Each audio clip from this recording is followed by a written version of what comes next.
Alright, I'm going to try to make this video short and sweet for everybody to, because I watch plenty of YouTube videos on how to do stuff, and when I watch it, it's kind of aggravating. I got to fast forward to see what they did, how they did it, and a lot of it's talking. It annoys me. So, I bought this camera, EWAY backup camera off of Amazon. Good reviews. The instructions aren't that great, but if you understand electrical, any type of mechanical ability, you should be able to get it. All right. Now it says red wire, 12 volt to backup light, B and A. If you read the instructions, it tells you when you're using the camera reversing, hook B to the vehicle's reverse light. And then if you want it to be on constantly, follow the D and C connections, which are right here. You hook it up to a constant 12 volt ignition source. It's the same wire. So it just makes it easier because back here where your camera is, you got closer access to the tail lights. That's what it seems like to me. It doesn't tell you that, but that's what it seems like. When you go to DNC, you're up by the radio, so you can find an easy 12 volt ignition source, switch power, you turn your key on, bam, it comes on, you fumble through your head unit, and you can turn the camera on and off when you want. So that's kind of the gist of it from what I got, and I messed with it, and that's kind of what it seems like. They give you these connectors here. I don't like them. I prefer these. Clamp it on the wire. The white wire with the gray stripe is your reverse lights. The red wire right here, where it says B, you crimp that one on there. This is the white wire with the gray stripe. Plug that in there, you got power. There it is. I took a razor knife and cut the electrical tape.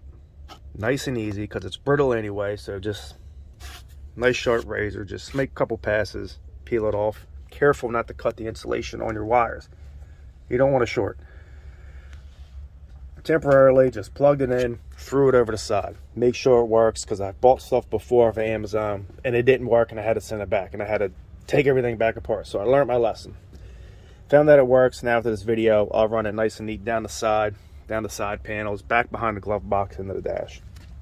Took this back panel off here, just pops right off, and then I could hook it up to her rear and set it up to how we need it.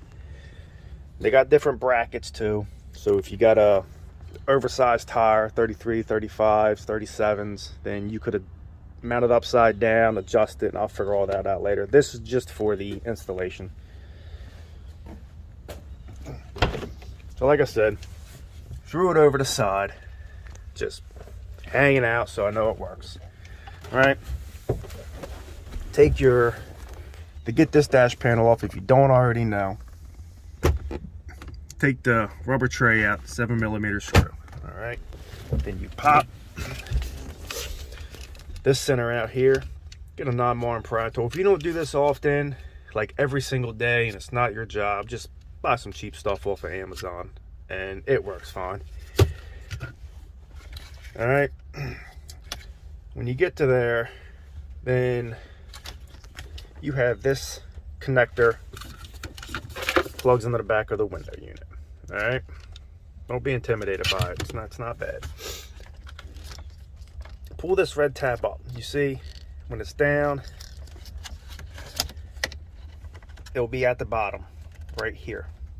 So pull it up, and there's not a lot of room to work. I don't know why they do this. Pull it up so you can see it there and you can't see it down at the bottom.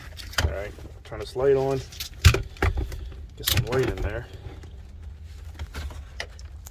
Then you have this tab right here. All right, push it down. Push it down and use your other hand, and this just pops right out. Okay, put it to the side. 7mm bolt right there, take that out. All right, then you're gonna pop this bottom panel off right here, which is simple. It just snaps in, nothing special, just pull it out. All right, 7mm bolt, I'm sorry, right there. Take that out. 7mm bolt right here. Take that out. I put the steering wheel down. Okay. Lock it down and just slowly start prying this up. Alright. Get it out. Don't be afraid. It's all these clips right here. Clip. Okay. So you're just popping these clips out. That's all. Alright. Set this thing to the side. It's a Jeep. Don't be afraid to scratch it. That's why you bought it. Alright. Climb back in here. So like I said, temporarily ran the wires, threw them over the car seat. When you install, if you're like me and you install the head unit and didn't do the camera, you know you're going to do it later. Make it easier. If you could actually, and I don't know why I didn't do this before, take this output for the rear view camera, it's labeled, and feed it out.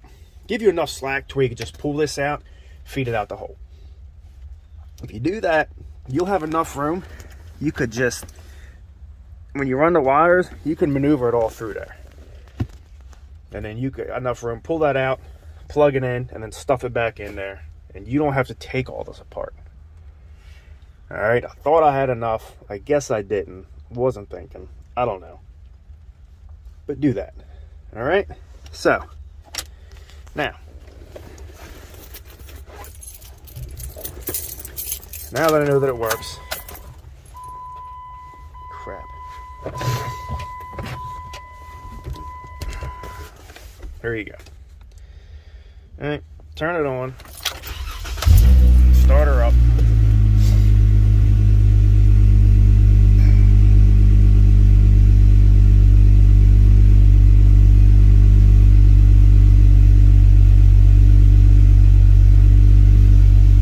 Yeah, we'll agree. All right. Put it in reverse. There we go.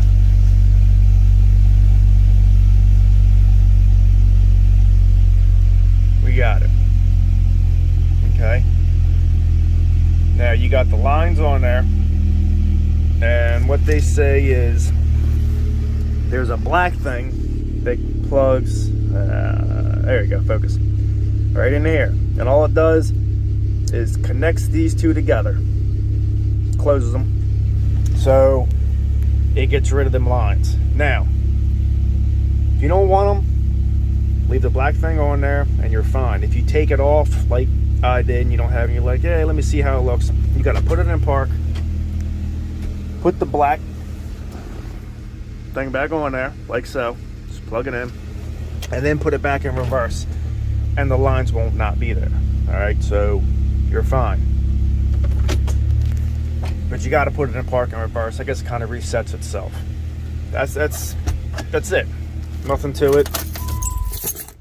Here's the other wires that they say you could hook up to a constant 12 volt and ground. And as you can see, they're like right here. I mean, however you want to do it. That's the way I did it. It worked for me. So now I'm just going to run the wires nice and neat.